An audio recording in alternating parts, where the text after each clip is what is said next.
Mauna Loa erupted in November 2022 for the first time in nearly 40 years. One of the main concerns was the lava and where it would flow.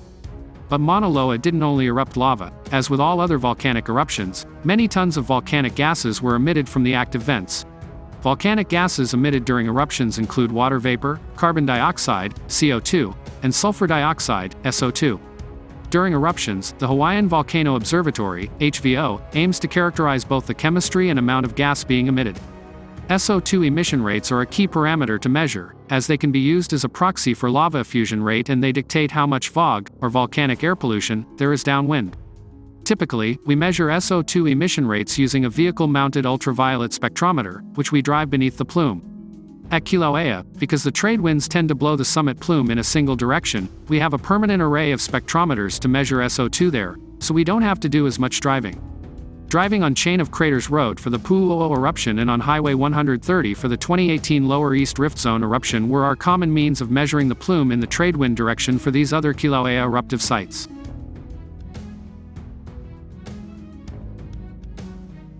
Mauna Loa, however, at such a high altitude compared to Kilauea, experiences different wind patterns, and winds were very variable during the eruption. Sometimes measurements of high-altitude plumes can be made relatively easily by flying an airplane or a helicopter beneath the plume instead of driving. However, the Mauna Loa plume had not only high concentrations of gases, but also contained particles, like Pele's hair, which could adversely affect an aircraft flying under it. So what did that mean for the HVO gas crew during the eruption? We had to shift gears and do a whole lot of driving over the course of the roughly 2-week eruption. The winds took the plume in many directions, including over Saddle Road, Ocean View, Pahala, Puna, Hilo, Kailua Kona, and Captain Cook. This meant that the HVO gas team drove nearly 3,000 miles, 4,800 kilometers, in total. Ultimately, all the driving paid off and we succeeded in measuring emission rates on 10 separate days.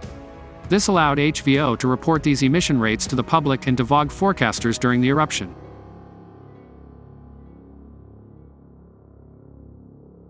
Preliminary data processing suggests that Mauna Loa emitted over 2 million tons, 2 Mt, of SO2 between November 28 and December 12. This doesn't include a large volume of SO2 that satellite images show was emitted with the initial fissure opening overnight between the 27th and 28th of November. We need ultraviolet light to make these driving measurements, which means they can only be conducted during daylight hours.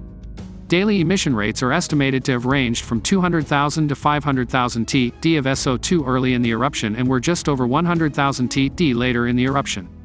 By December 8, emissions had dropped significantly to only about 30,000 Td.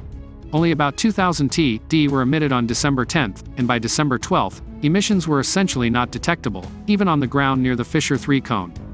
These emission rates are very similar to those measured during the 2018 Lower East Rift Zone eruption at Kilauea, which also emitted SO2 at a rate of nearly 200,000 Td for a portion of the eruption.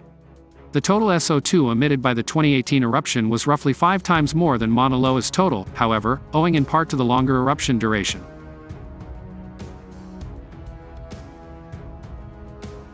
SO2 emission rates reported for the 1984 eruption of Mauna Loa were roughly 100,000 to 200,000 Td, as derived from satellite data. However, the technology used at the time was not as sophisticated as our modern spectrometers and likely underestimated those emission rates. So Mauna Loa's 1984 SO2 emissions were probably similar to those in 2022. SO2 emission rates at Mauna Loa's Fissure 3 are down to nearly zero with the eruption being over. Mauna Loa will eventually erupt again, and when it does, HVO's gas team will be in the driver's seat, ready to do whatever it takes to measure emission rates. Kilauea volcano's summit eruption in Halemaumau crater within Hawaii Volcanoes National Park continues. Activity is concentrated in a large lava lake in the eastern half of the crater, as well as 2 smaller locations to the west. Summit tilt has been flat over most of the past week, with deflation over the past day. Summit earthquake activity remains low and eruptive tremor, a signal associated with fluid movement.